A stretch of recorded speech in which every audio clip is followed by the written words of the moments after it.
راديو إيرنا ناصا ድምፂ ኤርትራውያን ዜና ብዝርዝር ኣብ ኢትዮጵያ ከተማ አዲስ አበባ ኣብ ጉዳይ ቀይ ባህርን ጸጥታን በዝምልከት ኣብ ዝተኻየደ ዋዕላ መንግስቲ ኢትዮጵያ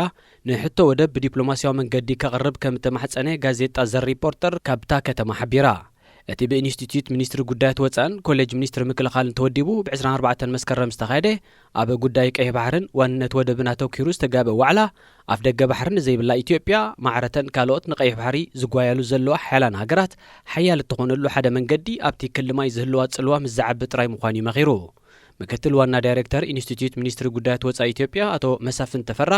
ኣብቲ ዋዕላ ብዝሃቦ መግለጺ ኢትዮጵያ ካብ ፖለቲካ ቀይ ባህሪ ገሊልካ ምቕጻል ስለዘይካል ኣብዚ ጉዳይ እዚ ጊዳ ክትጻወት ኣለዋ ከም ዝበለ ተመልኪቱ መንግስቲ ኢትዮጵያ ከም ዝኣመሰለ ዋዕላ ክካየድ ወግዓዊ ፍቓድ መሃቡ ምስ ዋንነት ወደብ ዝተሓዝ ኣብቲ ዞባ ሓድሽ ወጥሪ ከስፍን ከም ዝኽእል ተንተንቲ እምቱ ቀዳማይ ሚኒስትር ኢትዮጵያ አብይ አሕመድ ምስ ዝተፈላለዩ ኣውፈርትን ኣካየድቲ ሚድያታትን ኣብ ዘካየዶ ኣኼባ ኢትዮጵያ ብዝተፈላለየ ኣማራጺታት ወናኒት ወደብ ክትከውን ያክብል ከም ተዛረበ ክግለጽ ምኽናዩ ዘ ሪፖርተር ኣብ ጸብጻባ ኣስፊራላ ድሕሪ ናጽነት ኤርትራ ኣብ 1991 ኣፍ ደገ ባሕሪ ዘይብላ ኮይና ዝተረፈት ኢትዮጵያ ኣብዚ እዋን እዚ ብዝተፈላለየ ኣማራጺታት ወናኒት ወደብ ክትከውን እያ ዝብል መግለጺ ደጋገም ምህላው እቲ ቀዳማይ ስጋት ናብ ኤርትራ ዘንቀደዩ ኣብ 2018 ኣብ መንጎ ፕረዚደንት ኢሳያስ አፈወርቅን ቀዳማይ ሚኒስተር አብይ አሕመድን ኣብ ዝተበጽሐ ስምዕ ኢትዮጵያ ናይ ወደብ አገልግሎታት ካብ ኤርትራ ክትረክብ ምዃና ተጠቒሱ እኳ እንተነበረ ዛጊት ኣብ ግብሪ ኣይወዓለን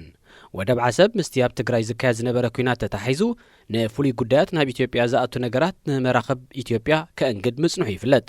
እንተኾነ ወደባት ኤርትራ ኣብ ንግድን ወፍርን ዘተኮረ አገልግሎታት ንኢትዮጵያ ክሳብ ዝእዋን እዚ ዕጹው እዩ ዘሎ ልዕሊ 95 ኢታዊት ናይ ወደብ አገልግሎታታ ኣብ ጅቡቲ ትምርኮስ ኢትዮጵያ ኣማራጺታት ንምንዳይ ምስ ርእሰ ምሕዳር ሶማሊላንድን መንግስቲ ኬንያን ስምምዓት ከቲመያ ጸሓፊ ክፍሊ ምክልኻል ኣሜሪካ ሎይድ ኦስቲን ዝመርሖ ላዕለዋይ ልኡኽ ምምሕዳር ባይደን ናብ ጅቡቲ ምብጻሕ ኣካይዱ እቲ ጸሓፊ ብ24 መስከረም ናብ ጅቡቲ ድሕሪ ምእታው ምስ ፕረዚደንት እስማኤል ዑመር ገሌ ምራኸብ ወተሃደራዊ ምትሕጋዝ ክልቲአን ሃገራት ዛዕብየሉ ተኽእሎታትን ህልው ጸጥታውን ወተሃደራውን ምዕባለታት ዞባ ቀርኒ ኣፍሪቃን ተመያይጡ ንሱ ብተወሳኺ ምስ ኣዘዝቲ ናይቲ ኣብቲ ሃገር ዓስኪሩ ዝርከብ ሰራዊት ኣሜሪካ ብምዝራብ ናብ ማዕስከር ሎሞኒ ዑደት ኣካይዱ እቲ ናብ ሃገራት ኣፍሪቃ ንመጀመርያ እዋኑ ዑደት ዘካየደ ሚኒስተር ምክልኻል ኣሜሪካ ንፕረዚደንት ሶማል ሐሰን ሼክ ማሕሙድ ናብ ጅቡቲ ብምዕዳም ብዛዕባ እቲ ኣንጻር አልሸባብ ዝካየድ ዘሎ ካልኣይ መድረኽ መጥቃዕትን ገጢሞ ዘሎ ብድሆታትን ብዝምልከት እውን ዘትዩ ኣሜሪካ ንሰራዊት ሶማል ብምድጋፍ ኣብ ልዕሊ አልሸባብ ናይ ነፈርትን ድሮናትን ደብዳብ ከም እተካይድ ይፍለጥ ኣብ ርእሲ እዚ ኣሜሪካ ኣብ ስልጠና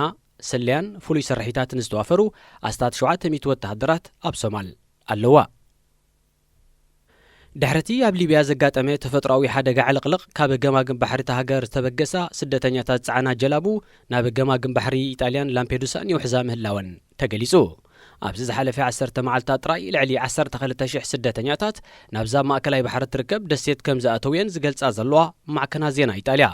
ብመሰረተን ማዕከናት ዜና ኣብ ሓደ መዓልቲ ጥራይ ኣብ 100 ጀላቡ ዝተጻዕኑ ኣስታት 7,000 ስደተኛታትን ሓተት ዕቑባን ናብታ ደሴት ኣትዮም ኣብዚ ዝሓለፈ ሓደ ሰሙን ጥራይ ናብታ ደሴት ናይ ዝፈለሱ ስደተኛታትን ሓተት ዕቑባን ነቲ ኣስታት 6,500 ዝግመት ህዝቢ ላምፔዱሳ ብክልተ ዕጽፊ ዛይዶም ኣለዉ ኣብታ ኣብ ዞባ ኣግሪጀንቶ ትርከብ ደሴት ናይ ህጹጽ እዋን ኣብ ውጁብ ዝርከብ መንግስቲ ኢጣልያ ሃገራት ኤውሮጳ ክትሓጋገዞ ይሓትት ኣሎ ፈረንሳ ካብዞም ናብ ኢጣልያ ዝውሕዙ ዘለዉ ስደተኛታት ከም ዘይተቐበል ኣቐዲማ ኣፍሊጣ እያ ክቡራት ሰማዕቲ ዜና ተዛዚሙሎ ሬድዮ ኤረና ናጻ ድምፂ ኤርትራውያን